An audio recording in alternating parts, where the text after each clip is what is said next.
কালীকে তুললে সব বেরিয়ে যাবে। কলকাতা পুরসভায় কালী না বললে কোনো প্ল্যান হয় না।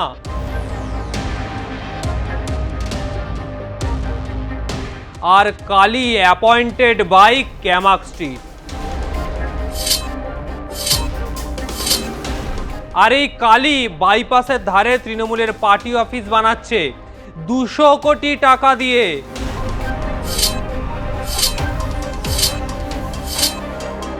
তারাতলা বিপর্যয়ে মৃতদের পরিবারকে রাজ্যের তরফে 10 লক্ষ টাকার আর্থিক সাহায্যের ঘোষণা করলেন মুখ্যমন্ত্রী শুভেন্দু অধিকারী। পাশাপাশি এই ঘটনার জন্য তিনি অতীতের তৃণমূল সরকারকেই দায়ী করলেন। এই প্রসঙ্গে তিনি বললেন, কালীকে তুললে সব বেরিয়ে যাবে। কলকাতা পুরসভায় কালী না বললে কোনো প্ল্যান হয় না। আর কালী অ্যাপয়েন্টেড বাই ক্যামাক স্ট্রিট। আর এই কালী বাইপাসের ধারে তৃণমূলের পার্টি অফিস বানাচ্ছে 200 কোটি টাকা দিয়ে। আর মুখ্যমন্ত্রীর এই বক্তব্য সামনে আসার পরই অনেকের প্রশ্ন, কে এই কালী, কিভাবে তার এত প্রতিপত্তি? পুরসভা সূত্রে খবর, প্রাক্তন মেয়র ববি হাকিমের OSD officer on special duty Kalicharan Bandyopadhyay, তার জন্য এই কথা বলেছেন শুভেন্দু অধিকারী। এই কালীচরণ ওরফে কালী বহু দুর্নীতিতে অভিযুক্ত। কে এই কালী? যতদূর জানা যাচ্ছে 2003 সালে পশ্চিমবঙ্গ সিভিল সার্ভিস পরীক্ষায় দ্বিতীয় হন কালীচরণ। তখন তিনি ভূমি রাজস্ব দপ্তরে যোগ দিয়েছিলেন। এরপর পুলিশ অফিসার হওয়ার স্বপ্ন দেখেন তিনি। 2006 সালে ওয়েস্ট বেঙ্গল পুলিশ সার্ভিস পরীক্ষা দেন তিনি। রাজ্য থেকে প্রথম হন কালীচরণ। 2008 রাজ্য পুলিশে যোগ দেন তিনি, কিন্তু ডিএসপি প্রশিক্ষণ নেওয়ার সময় শারীরিক এবং পারিবারিক কারণে তিনি পুলিশের চাকরি ছেড়ে দেন। এই সময় তিনি ভূমি রাজস্ব দপ্তরে পুরনো পদেই ফিরে আসেন। তারপর 2009 সালে কলকাতা পুরসভার ডেপুটি ম্যানেজার হওয়ার পরীক্ষা দেন তিনি। এই পরীক্ষাতেও প্রথম হন কালী।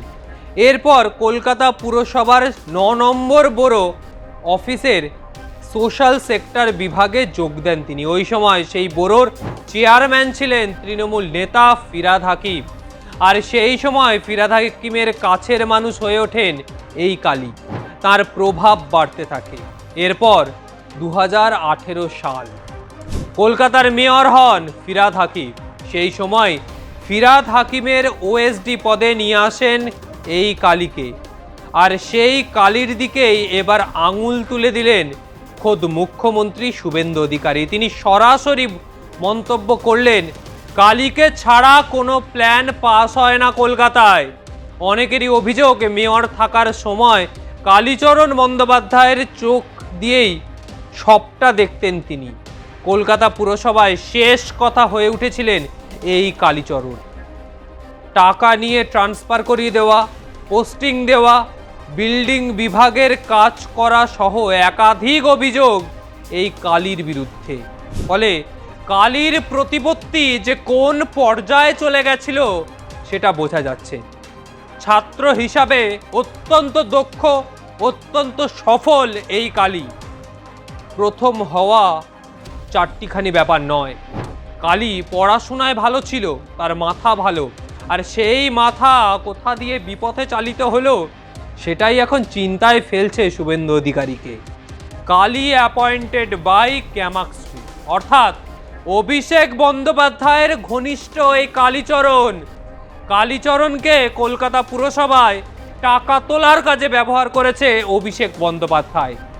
এই অভিযোগ শুভেন্দু আরও বলছেন, অভিষেক বন্দ্যোপাধ্যায় বকলমে কলকাতা পুরসভায় কালীকে ব্যবহার করত। ফিরহাদ হাকিম কালীর চোখ দিয়ে পুরসভা দেখত।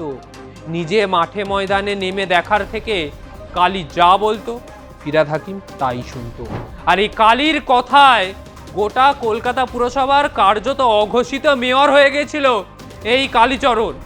আর যার জন্যই এত বিপর্যয়, এত বিল্ডিং ভেঙে পড়া, যেগুলো কালীর তত্ত্বাবধানে গড়ে উঠেছিল বলা যায়।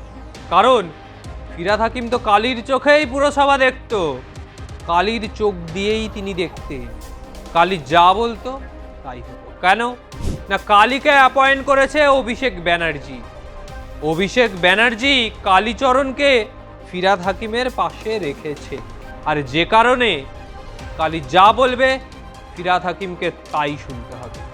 আর এই জন্যই আজকে তৃণমূলের যেরকম ভরাডুবি, ঠিক সেরকমই বেআইনি নির্মাণগুলো কার্যত মুখ থুবড়ে পড়েছে মাটিতে।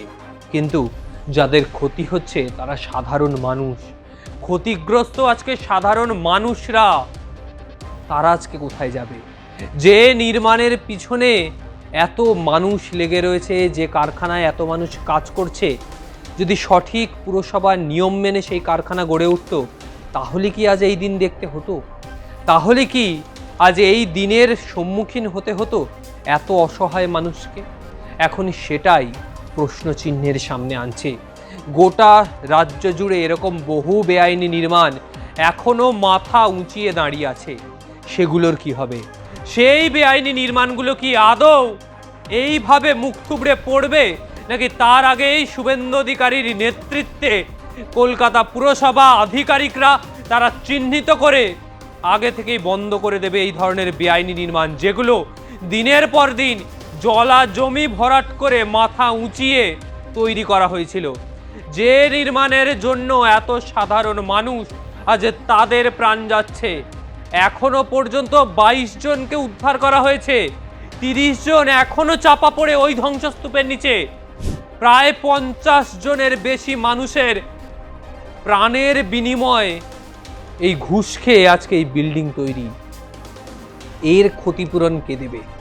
রাজ্য সরকার ক্ষতিপূরণ তো দিচ্ছে, কিন্তু যে এই পরিণতির সম্মুখীন আজকে হতে হলো, সেই পরিস্থিতিকে সামলাবে, এখন সেটাই দেখার। তবে বাংলার রাজনীতি শুভেন্দু অধিকারীর নেতৃত্বে এক অন্যভাবে এগোচ্ছে। বাংলার রাজনীতি তিনি এক অন্যভাবে এগিয়ে নিয়ে যাচ্ছেন। বাংলার গঠনমূলক আলোচনা থেকে বাংলার মাটির প্রকৃতির ওপর নির্ভর করে কোথায় নির্মাণ করা উচিত, সেই বিষয়গুলো এবার দেখার সময় এসছে। আর সেই পর্যবেক্ষণের মাধ্যমে বাংলা এক অন্যভাবে গড়ে উঠবে, সেই প্রতিশ্রুতি দিচ্ছেন শুভেন্দু অধিকারী। ফলে আজকের মতো বিদায় নিচ্ছি। ভিডিওটা ভালো লাগলে অবশ্যই লাইক কমেন্ট করুন, চ্যানেলটি সাবস্ক্রাইব করুন, আপনার মতামত জানান। আগামী সময় আর কোন কোন বিষয়ে ভিডিও দেখতে চান অবশ্যই জানাবেন। নমস্কার।